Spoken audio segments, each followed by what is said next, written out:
goodness. Hey mi gente, welcome back to my channel. My name is Gente and I make faith-based content here on YouTube.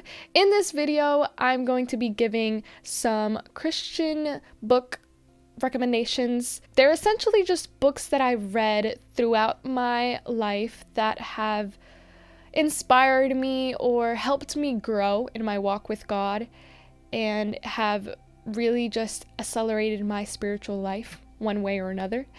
And so these are all just recommendations. I don't even know how to start this video. Anyway, let's just get straight into it.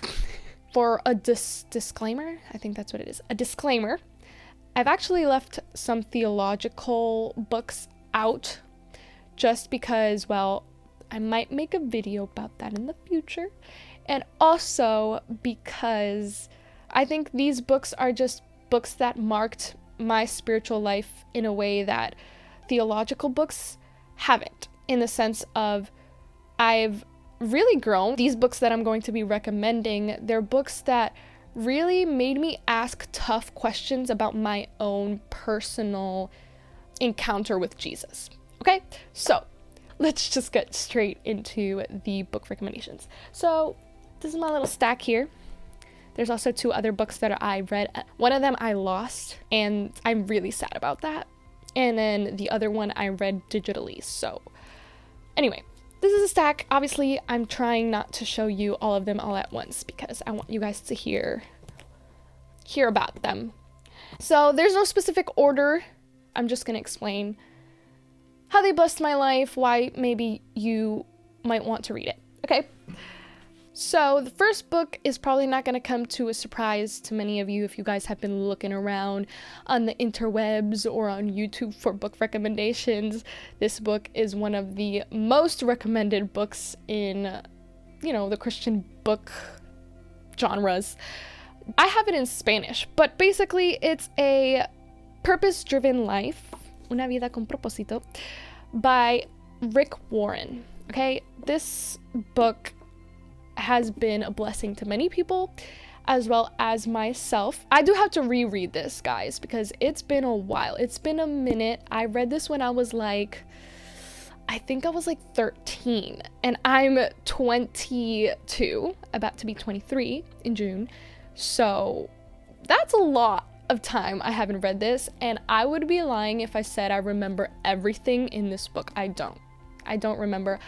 But I read this with the worship team at my church, and honestly, I was really struggling to read this because when I was 13, there was a lot going on.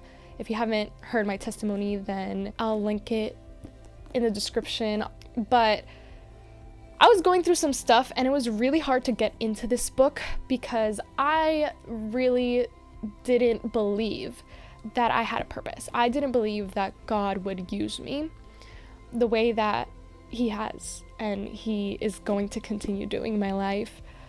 But this book opened my eyes to the fact that God has a purpose for everyone, and that really our purpose has nothing to do with us. It has to do with God.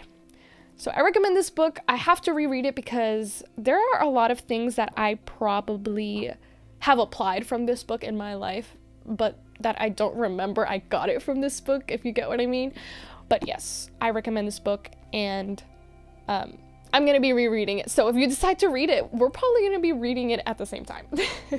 Okay, next is a book that I also read a while ago, but has impacted my life. And it's a book that I actually got when I was just curious about the life of this worshiper, and it's Christine de Clario. You've probably heard about her if you listen to, Latin Christian music. But ever since I was younger, I would listen to her music to sing on the worship team, and also her music really inspired me to worship the Lord with all my heart.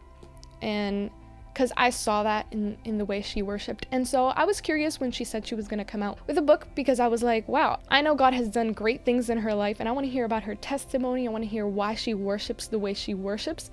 So I got this book, and it's Prodigal Heart by Christine de Clario. So it says, a double life rescued and transformed by the love of the perfect Father. So I'm going to read you guys a little summary on the back.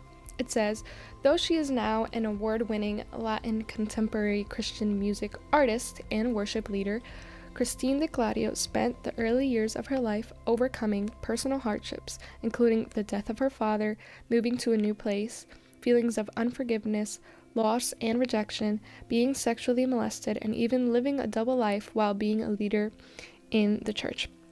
In Prodigal Heart, Christine shares her compelling story and the joy she experienced in surrendering completely to God. This book is for all those who believe their lives are broken beyond repair, and for those who think their scars are too deep to be healed. You will see a true story of redemption, giving you hope that any life is worth saving. Okay, so just like that summary says about you will see a true story of redemption, giving you hope.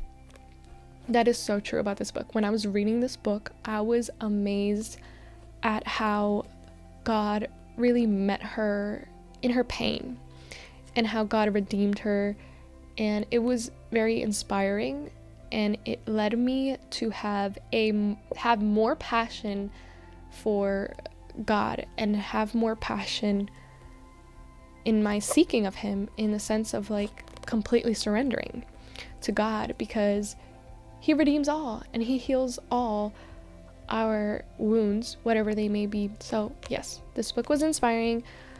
It gave me hope in a time in my life where I was lacking passion for seeking God. I thought that I was going to be in pain forever.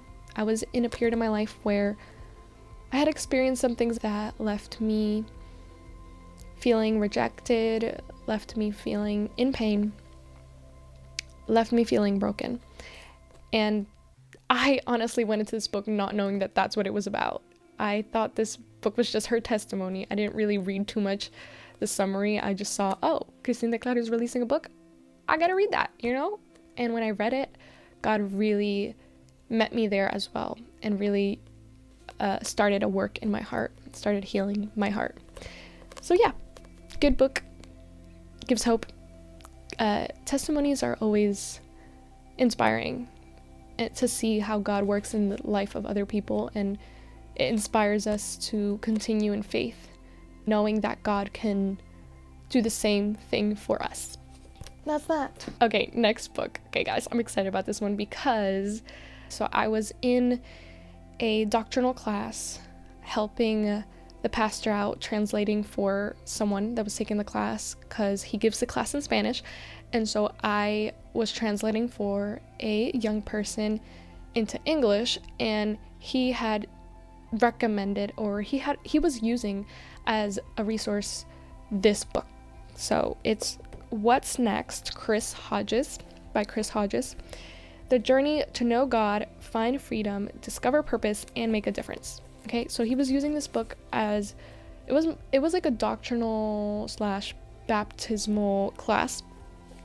And let me tell you guys, I went into this book thinking, like I already know, about that, like, because I was already baptized, I was serving the Lord, and I went into this book thinking, it's okay, like I'm probably gonna know most of those things. I already took the baptismal class, the doctrinal class. This book isn't gonna be anything crazy, But I started reading this for the class and I fell in love, guys. The way that Chris Hodges explains the Christian life, the journey to know God, to find freedom, to discover purpose and make a difference, is literally life-changing, because he makes it relatable, but at the same time there's so many analogies.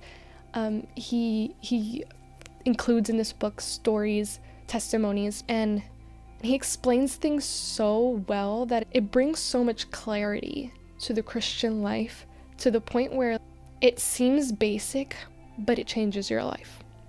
I don't know if I'm explaining that well, but I've read this book like 3 times already, and I still continue to use this book when I disciple other people. That's how good it is. Okay, so I recommend it. I don't want to give too much away. I want you guys to actually read this one. If you guys don't read any other book on this list, read this one, guys. And it's such a good resource for discipling others. So consider that. Read it, and it'll help you in your walk with God, and it'll help others in their walk with God as you disciple them. All right. Before moving on to the next, or actually the final physical book, I'm going to be giving the 2 books that I just don't have my hands on. They're not physically here. So first one, which would actually technically be the 4th book in this list, is Visioneering by Andy Stanley. Okay, probably gonna put it somewhere, I don't know where, but Visioneering by Andy Stanley was actually a book that I got because I was curious about the vision that God had for my life. I was in that process of my life of figuring out what it was God was calling me to. And in Visioneering, Andy Stanley basically uses the book of Nehemiah to guide the reader in a journey of discovering the vision that God has for their life. And also not just discovering it, but he also includes questions, reflections, in order to have us think about how we're going to implement it or how we can prepare for it. So it's all based in the Bible, which I love. He breaks down the story of, or the book of Nehemiah, to show us how to explore the vision that God has for our life, how to discern the vision, confirm it, how to implement it, how to know if the vision is for now or for something that God is preparing you for in the future.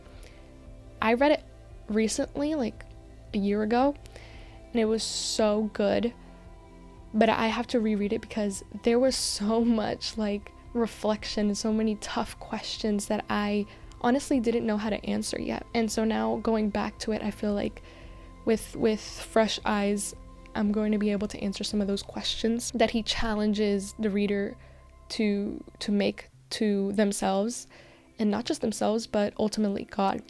So it's a really good book, and I recommend it, especially if you're in a season in life where you're trying to discern the calling or the vision that God has for your life. And the other not physical book I don't have right now, which I'm mad because I lost it, is actually a Bible study.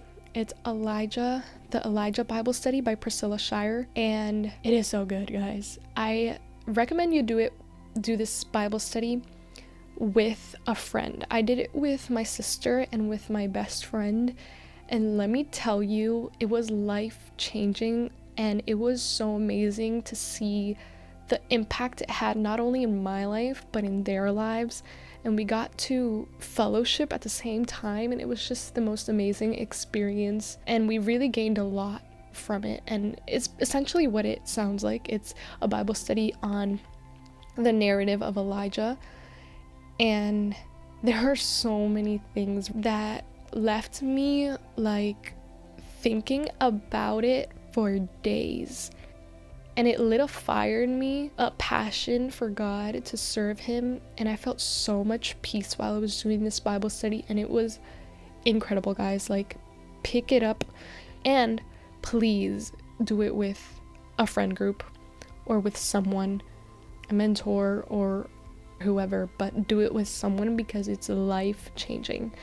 And it united us so much, too, because we got vulnerable with God as well as with each other, and we lifted each other up. Like, it was literally such a Holy Spirit inspired thing. Everything fell into place. Like, usually when you're in your 20s, it's like, or when you're like, going into your adult life, it's hard to find a schedule to meet up. It's kind of complicated. We gotta check our calendars and everything.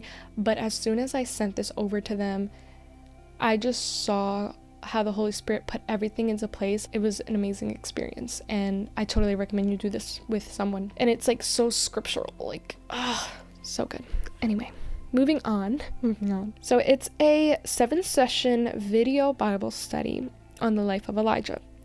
In this faith-building study, you'll discover how Elijah's obedience to God kept him anchored, sharpened his faith, broadened his impact and invited heaven's fire to fall.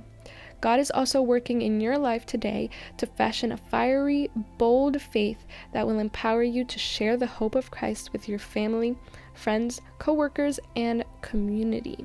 Moving on. So, as you can tell, that Bible study really changed my life. And the final book on this video, which I told you guys there's no rank, so all of these impacted my life in one way or another. But the last one is so short. Like, guys, if you struggle with reading, or if you're in like a reading slump or something, look how short this is, guys. Like, come on. It's The Freedom of Self-Forgetfulness by Timothy Keller. Okay, I didn't even know it was this short, this small when I bought it, because this book was recommended by a YouTuber.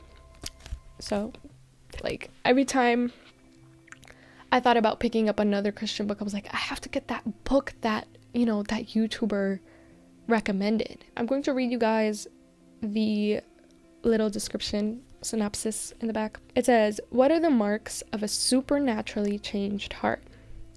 This is one of the questions the Apostle Paul addresses as he writes to the church in Corinth.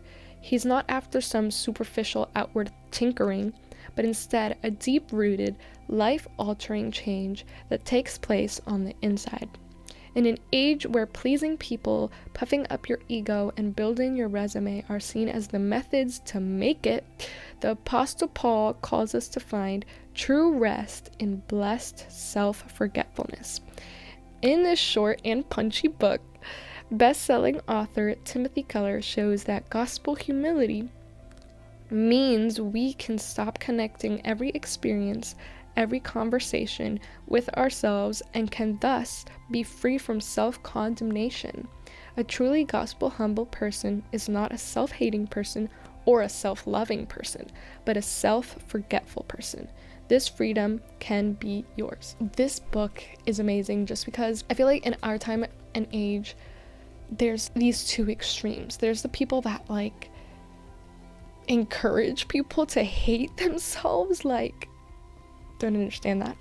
But then there's also the people that encourage people to love themselves and to like pride in themselves, and that's not good either. These two extremes are not good.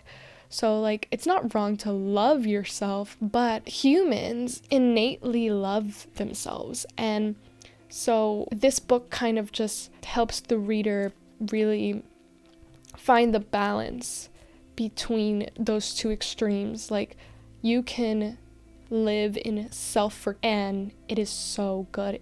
This little book by Timothy Keller just opens your eyes to how really like society contradicts itself. It's based on the scriptures, you know, Paul and Corinth, right? The Corinth church. And it basically explains Paul's perspective on gospel humility, or really God's perspective, how we are supposed to live in gospel humility.